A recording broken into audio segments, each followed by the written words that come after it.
బాలకృష్ణ తాలూకా మానసిక పరిస్థితి సరిగ్గా లేదని ఆయనకైనా సర్టిఫై చేసుకున్నాడు.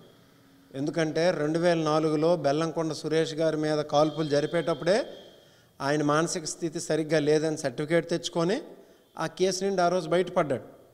ఈరోజు ఆయన మానసిక స్థితి మరింత దిగజారిందని చెప్పేసి నిన్న అసెంబ్లీలో జగన్మోహన్ రెడ్డి గారి మీద చేసినటువంటి కామెంట్లను చూస్తే మనందరికి కూడా క్లియర్గా అర్థమవుతుంది. ఆయన మానసిక స్థితి బాగోలేకపోవడానికి కారణాలు ఏవైనా అయ్యి ఉండొచ్చు. ఎన్టీఆర్ గారి కుమారుడు అయ్యుండి ఈరోజు ప్రజల్లో ఇంత చులకనగా ఏ పదవి లేకుండా ముఖ్యమంత్రిగా అవ్వాల్సినటువంటి తను ఏ పదవి లేకుండా ఉండిపోవడం అయినా అవ్వచ్చు.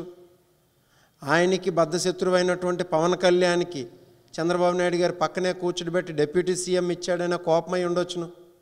ఆయనకి మంత్రి పదవి కూడా ఇవ్వకుండా ప్రజల్లో ఎంత చులకన చేశారని బాధనై ఉండొచ్చును. వీటన్నిటి వల్ల ఆయన మానసిక స్థితి మరింత దిగజారిపోయి ఈరోజు జగన్మోహన్ రెడ్డి గారి మీద లేనిపోని మాటలు పేలుతావా? ప్రజలు ఎవరైనా నిన్ను నరసిస్తారా? స్వయంగా చిరంజీవి గారే నిన్న ట్వీట్ చేశారు. ఆయన ఏమని చేశారు?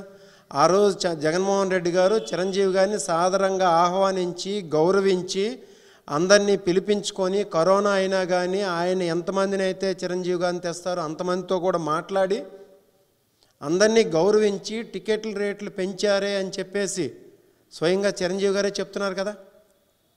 మరి నీ మానసిక స్థితి బాగుంటే ఈరోజు జగన్మోహన్ రెడ్డి గారి మీద అలాంటి మాట్లాడుతావా?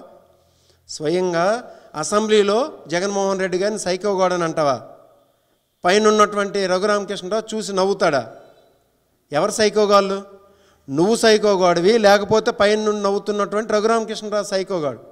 రఘురామకృష్ణరాజు ఏమైనా దీన్ని ఖండించుంటే, ఎందుకనంటే ఆయన స్పీకర్ స్థానంలో ఉండి ఇలాంటి మాట్లాడుతుంటే, అది కాక పాకెట్లో చేతులు పెట్టుకొని 2-3 సార్లు సభాపతిని గౌరవించకుండా పాకెట్లో చేతులు పెట్టి మాట్లాడుతుండేటప్పుడు ఏమైనా అప్పుడు రఘురామకృష్ణరాజు గారు నువ్వు చేస్తున్న తప్పనంటే ఆయన మీద కూడా కాల్పులు జరుపుతాడు.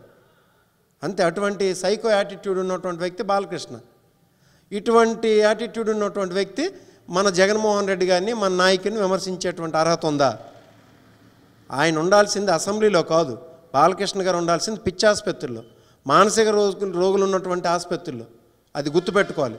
జగన్మోహన్ రెడ్డి గారిని అనేటువంటి నైతిక హక్కు కానీ, జగన్మోహన్ రెడ్డి గారిని అనేటువంటి అర్హత కానీ బాలకృష్ణకి లేదు అని చెప్పేసి ఈ సందర్భంగా తెలియజేస్తున్నాను.